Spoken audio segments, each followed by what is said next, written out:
Hello everyone, welcome to HVS studies. तो दोस्तों आज की इस वीडियो में एसएससी सीजीएल का जो आपका एग्जाम चल रहा है 2022 का, उसमें 1 दिसंबर की जो आपकी शिफ्ट रहेंगी उनके लिए most expected most repeated questions को आज हम इस वीडियो में लेके आए हैं। हर एक क्वेश्चन एग्जाम बेस्ड क्वेश्चन रहेगा। जिस टाइप के क्वेश्चन, जिस पैटर्न पे आपके एसएससी सीजीएल के एग्जाम में क्वेश्चन पूछे जाते हैं, उसी टाइप के क्वेश्चन आज आपको इस वीडियो में प्रोवाइड कराए जाएंगे। हर एक क्वेश्चन बिल्कुल डिटेल में, जिस टॉपिक का क्वेश्चन होगा उस टॉपिक से रिलेटेड बाकी जो क्वेश्चंस होते हैं वो आपको सेम क्वेश्चन में ही प्रोवाइड कराए जाएंगे, जिससे कि जो टॉपिक है वो आपको अच्छी तरीके से तैयार हो जाए। अगर आपको वीडियो पसंद आए, वीडियो को लाइक करें, शेयर करें और चैनल को जरूर सब्सक्राइब कर लें। तो चलिए वीडियो को स्टार्ट करते हैं, देखते हैं हमारा पहला क्वेश्चन क्या है। तो हमारा पहला क्वेश्चन है, which of the following is not a part of a flower.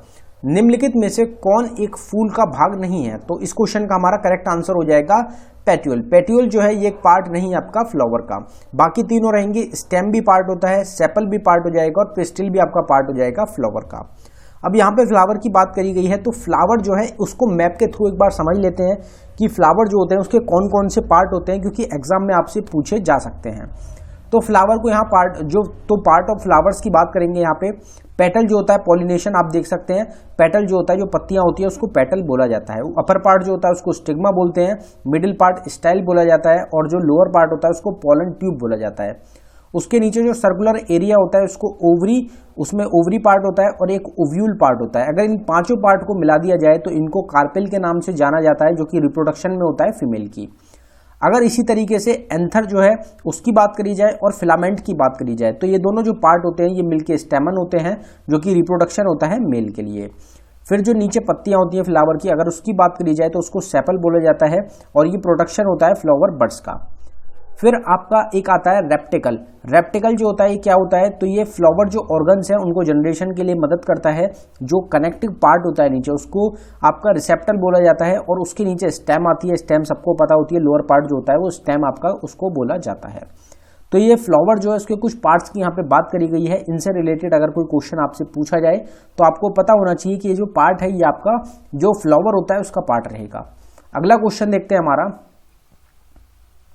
Tuberculosis is a disease caused by the. तो क्षय रोग एक रोग है जो कि किससे होता है, तो हमारा आंसर हो जाएगा बैक्टीरिया। तो बैक्टीरिया से होने वाली एक बीमारी रहेगी, डिसीज रहेगी आपकी ट्यूबरक्लोसिस। अब यहाँ पे जो बात करी गई है वो आपका एक टॉपिक रहता है डिसीजेस की, डिसीज जो है वो किससे हो रही है। तो अगर यहाँ पे डिसीजेस की कुछ हम बात करें तो उनके बारे में देख लेते हैं कि बैक्टीरिया की सबसे पहले बात हुई है, बैक्टीरिया से कौन कौन सी बीमारी होती है। तो टेटनस हो गया, टाइफॉइड हो गया, ट्यूबरक्लोसिस हो गया, डायप्टेरिया हो गया, निमोनिया हो गया, लेप्रोसी हो गया और सिफिलिस हो गया। ये सब जो आपकी बीमारी होती है, सब जो आपकी डिसीज होती है, ये सब किससे होती है, बैक्टीरिया से। अगर आपसे वायरस से पूछी जाए तो स्मॉल पॉक्स हो गया, कॉमन कोल्ड हो गया, मम्स हो गया, इन्फ्लुएंजा हो गया, कोविड-19 काफी ज्यादा चर्चे चल रहा है, आपको बताइए वायरस से होता है, एड्स बीमारी हो गई, फिर आपकी पोलियो हो गई। ये सब जो आपकी डिसीज होती है ये सब आपकी वायरल डिसीज है, वायरस से होने वाली ये सब आपकी डिसीज हो जाती हैं। फिर प्रोटोजोआ आता है। अगर प्रोटोजोआ से होने वाली बीमारी की बात करी जाए तो मलेरिया हो गई, लिटमेनियासिस हो गई, एमोबियासिस हो गई, चगास हो गई और टोक्सोप्लाज्मोसिस हो गई। ये सब आपकी जो बीमारी है, सब डिसीज हैं आपकी प्रोटोजोआ से होती हैं। अगर आपसे फंगाई जो होता है उसकी डिसीज पूछी जाए तो कैंडिडियासिस हो गया, क्रिप्टोकोलो मेनिंडियासिस हो गया, रिंग वॉर्म्स हो गए। रिंग वॉर्म्स पूछी जाती हैं आपकी फंगल एक इन्फेक्शन हो जाता है, फंगल डिसीज हो जाती है। हिप्टोप्लाज्मोसिस हो गया, म्यूकोर माइकोसिस हो गया, एस्परगिलोसिस हो गया। ये सब आपकी जो बीमारी है, सब डिसीज हैं आपकी, ये सब फंगल डिसीज है, फंगस से होने वाली आपकी डिसीज हो जाती है। तो ये एक टॉपिक हो गया आपका डिसीज का, जिससे रिलेटेड हमने कुछ क्वेश्चंस जो है वो आपके कवर करे। अगला क्वेश्चन देखते हैं। अगले क्वेश्चन पे बढ़ने से पहले हम आपको बताना चाहते हैं कि करंट अफेयर जो है आपका जनवरी से लेके अक्टूबर 2022 का, उसके लिए एक सेपरेट ई बुक को हमारी टीम के द्वारा लॉन्च किया गया है। इंपॉर्टेंट क्यों रहेगी ई बुक, क्योंकि 10 मंथ का, लास्ट 10 मंथ का करंट अफेयर इस ई बुक में आपको मिल रहा है और जो आपके एसएससी सीजीएल के एग्जाम में क्वेश्चन पूछे जा रहे हैं वो इन्हीं मंथ में से पूछे जा रहे हैं। तो ये सिर्फ आपको 79 रुपीज में प्रोवाइड कराई जा रही है। इसमें 2600 प्लस करंट अफेयर के क्वेश्चन मिलेंगे। तो आपका करंट अफेयर अगर जनवरी से अक्टूबर के बीच में आता है तो वो आपको इस ई बुक में जरूर मिल जाएगा। जनवरी का अलग, फेब का अलग, अक्टूबर तक का हर मंथ का आपको अलग सेपरेट करंट अफेयर मिलेगा। ये ई बुक आपको अवेलेबल कराई गई है बाइलिंगुअल लैंग्वेज में, हिंदी और इंग्लिश दोनों में आपको क्वेश्चंस मिलेंगे। अगर आप इंटरेस्टेड हो तो लिंक आपको डिस्क्रिप्शन में प्रोवाइड कराया गया है, आप डिस्क्रिप्शन में जाके इस ई बुक को बाय कर सकते हैं। अगर पेमेंट करने के बाद आपको फाइल डाउनलोड करने में कुछ भी इशू आता है तो नीचे हमारी जीमेल आईडी है, आप इस पर डायरेक्टली मेल कर सकते हैं। अगला क्वेश्चन देखते हैं हमारा, which among the following is a sea port in Bangladesh country. तो निम्नलिखित में से कौन बांग्लादेश में एक बंदरगाह है। तो हमारी जितनी भी नेबरिंग कंट्रीज हैं उनसे रिलेटेड इंफॉर्मेशन आपको पता होनी चाहिए, खास तौर से कुछ इंपॉर्टेंट चीजें जो कि मेन चीजें हैं उस कंट्री की, स्पोर्ट्स पता होना चाहिए आपको, national sports, national flower, national animal, बाकी इस तरीके के जो फेमस पर्सनैलिटीज हैं उनके बारे में आपको पता होना चाहिए, प्रधानमंत्री, प्रेसिडेंट, ये सब चीजें जो होती हैं, करेंसी, कैपिटल, ये सब आपको पता होना चाहिए हमारी नेबरिंग कंट्री से रिलेटेड। तो बांग्लादेश जो कंट्री हमारी नेबरिंग कंट्री रहेगी उसका एक मोस्ट इंपॉर्टेंट सी पोर्ट रहता है, काफी ज्यादा चर्चा में चलता है ये सी पोर्ट, इंडिया से रिलेटेड एक काफी इंपॉर्टेंट रहता है, एक रोल अच्छा रहता है इंडिया से रिलेटेड बांग्लादेश के सी पोर्ट का। तो इसलिए आपको इसका नाम याद रखना है, हमारा आंसर हो जाएगा चिटगोंग पोर्ट। चिटगोंग पोर्ट जो है ये आपका बांग्लादेश का एक पोर्ट रहेगा। यहाँ पे जो बात करी गई है वो आपकी कंट्री की करी गई है, बांग्लादेश की। तो बांग्लादेश से रिलेटेड कुछ बात करेंगे। बांग्लादेश की कैपिटल क्या है, ढाका बांग्लादेश की कैपिटल है। बांग्लादेश की ऑफिशियल लैंग्वेज है बंगाली। बांग्लादेश के करंट टाइम में प्रेसिडेंट रहेंगे आपके अब्दुल हामिद, प्राइम मिनिस्टर रहेंगे आपकी शेख हसीना। करंट टाइम में चीफ मिनिस्टर हैं बांग्लादेश के हसन फौज सिद्दीकी। अगर इंडिपेंडेंस डे की बात करी जाए तो 16 दिसंबर को इंडिपेंडेंस डे के रूप में ऑब्जर्व किया जाता है हर साल बांग्लादेश का। 1971 में इंडिया के द्वारा ही बांग्लादेश को पाकिस्तान से सेपरेट किया गया था। बांग्लादेश की करेंसी है टाका। बांग्लादेश का नेशनल स्पोर्ट है कबड्डी। बांग्लादेश का नेशनल एनिमल रहेगा royal Bengal tiger. National flower है white water lily. National anthem है अमर सोनार बांग्ला, जिसको कि लिखा गया है किसके द्वारा, रविंद्रनाथ टैगोर के द्वारा। अमर सोनार बांग्ला जो कि नेशनल एंथम है बांग्लादेश की, उसको लिखा गया है। आप नीचे देख सकते हैं सेपरेट टॉपिक रिलेटेड वीडियो के लिए हमारा चैनल है HVS स्टडीज 2.0। चैनल का लिंक आपको डिस्क्रिप्शन में मिल जाएगा। आपको जिस भी टॉपिक की वीडियो देखनी हो उसकी वीडियो आपको इस चैनल पे मिल जाएगी। साथ ही साथ अगर किसी टॉपिक से आपसे एग्जाम में ज्यादा क्वेश्चन बन रहे हैं तो उस टॉपिक की तुरंत आपको एग्जाम रिलेटेड वीडियो आपको इस चैनल पे प्रोवाइड कराई जाएगी, जिससे कि अगर उस टॉपिक से किसी और शिफ्ट में आपकी एग्जाम में क्वेश्चन पूछा जाए तो वो पूरा टॉपिक जो है वो आपको तैयार होना चाहिए। अगला क्वेश्चन देखते हैं हमारा, the term pinching is related to which sport. तो पिंचिंग शब्द किस खेल से संबंधित है। तो हमारा आंसर हो जाएगा इस क्वेश्चन का बेसबॉल। तो बेसबॉल जो स्पोर्ट होता है उससे रिलेटेड आपका एक शब्द रहेगा, वर्ड रहेगा पिंचिंग। यहाँ पे जो स्पोर्ट्स होते हैं उनसे रिलेटेड जो टर्म्स होती हैं वो आपसे पूछी जा रही हैं, तो जो स्पोर्ट्स हो गए उससे रिलेटेड कुछ टर्म्स की यहाँ पे बात करेंगे हम। अगर बास्केटबॉल का अगर आपसे पूछा जाए तो बास्केटबॉल की कुछ टर्म्स होती हैं जो कि होती है free throw, common foul, under head, technical foul और ओवरहेड। इस तरीके से और भी कुछ टर्म्स होती हैं बास्केटबॉल में।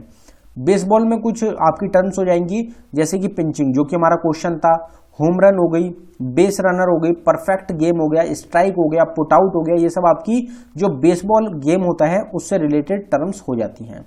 फिर आपका बैडमिंटन से रिलेटेड आपसे अगर पूछा जाए तो शटल कॉक हो गया आपका, फिर डबल फॉल्ट हो गया, फोर हैंड हो गया, इस तरीके से आपका बैक हैंड हो गया, हिट हो गया, नेट हो गया, लव हो गया, ये सब जो आपकी हो जाएंगी, ये सब आपकी किससे रिलेटेड है, ये सब आपकी बैडमिंटन जो होता है उसकी आपकी टर्म्स हो जाती हैं।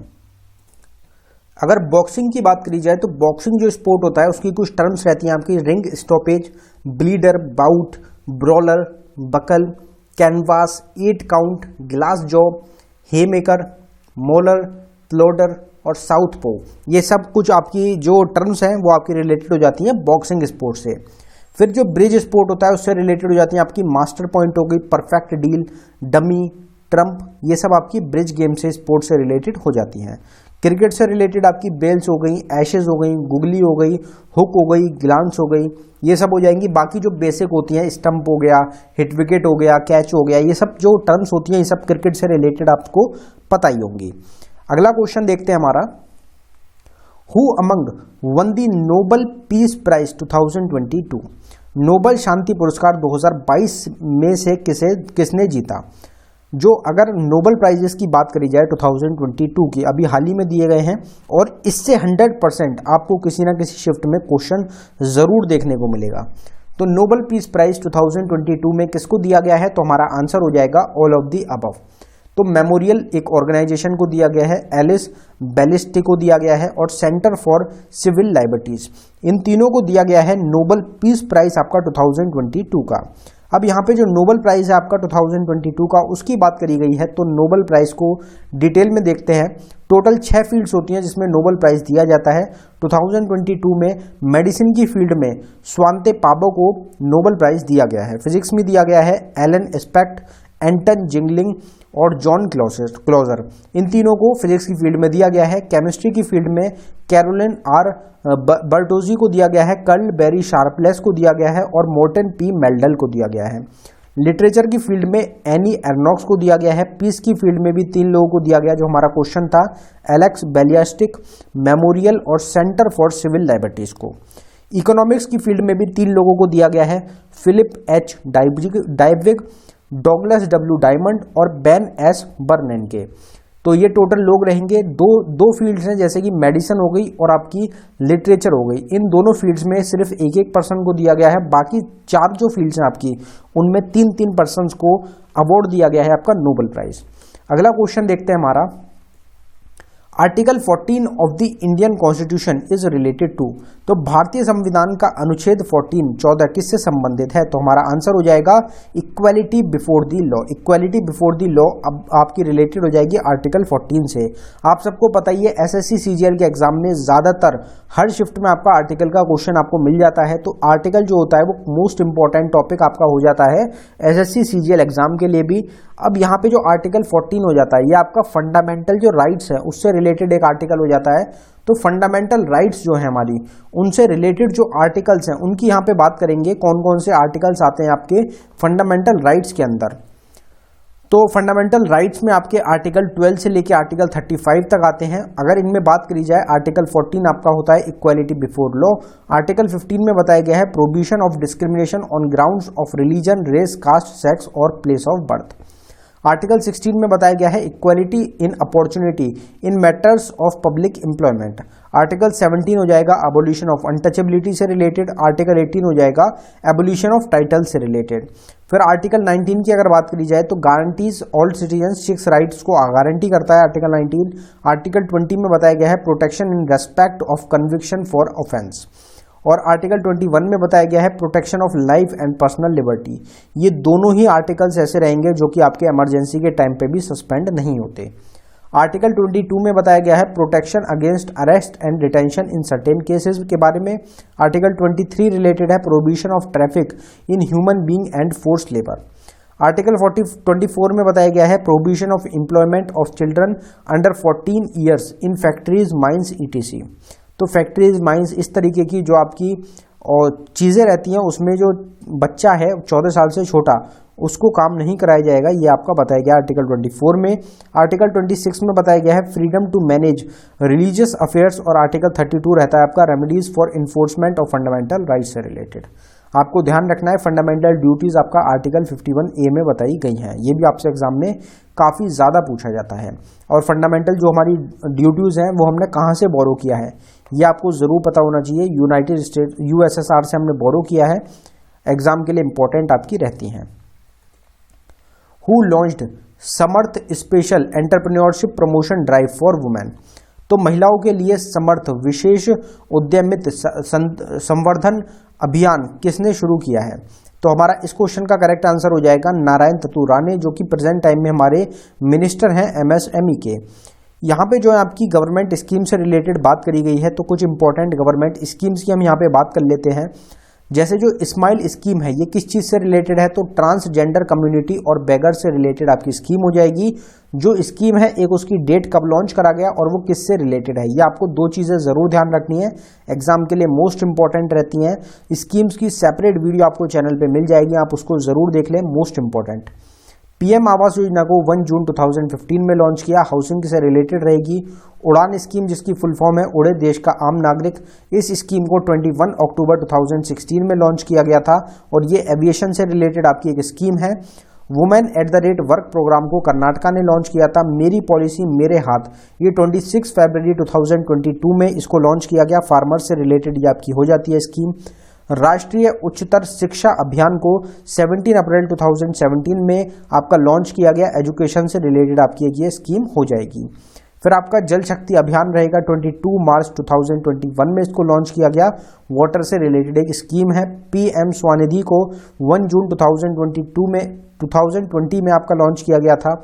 अटल पेंशन योजना 2015 में 9 मई को, स्किल इंडिया को 15 जुलाई 2015 में, मेक इन इंडिया को 25 सितंबर 2014 में, स्वच्छ भारत अभियान को 2 अक्टूबर 2014 में, बेटी बचाओ बेटी पढ़ाओ योजना को 22 जनवरी 2015 में। तो ये कुछ इंपॉर्टेंट स्कीम्स हैं। कुछ पुरानी स्कीम्स भी हैं जो कि काफ़ी ज़्यादा चर्चित आपकी फेमस स्कीम्स रही हैं इंडिया की, उनकी भी यहाँ पे हमने बात करी है। तो अगर आपको वीडियो पसंद आई हो, वीडियो को लाइक ज़रूर करें। ये क्वेश्चन हमारी वीडियो का आखिरी क्वेश्चन था। वीडियो को लाइक करें, चैनल को ज़रूर सब्सक्राइब करें। इसी तरीके से डेली हर शिफ्ट की एक्सपेक्टेड और साथ ही साथ एनालिसिस की वीडियो आपको हमारे चैनल पे प्रोवाइड कराई जाएगी, तो आप चैनल को ज़रूर सब्सक्राइब कर लें। अगर आपने अभी तक हमारी ई बुक्स को बाय नहीं किया है तो हमारी ई बुक्स का लिंक आपको डिस्क्रिप्शन में मिल जाएगा। आप डिस्क्रिप्शन में जाके ई बुक्स को बाय कर सकते हैं। आपको करंट अफेयर की ई बुक की हम ऑलरेडी डिटेल दे चुके हैं।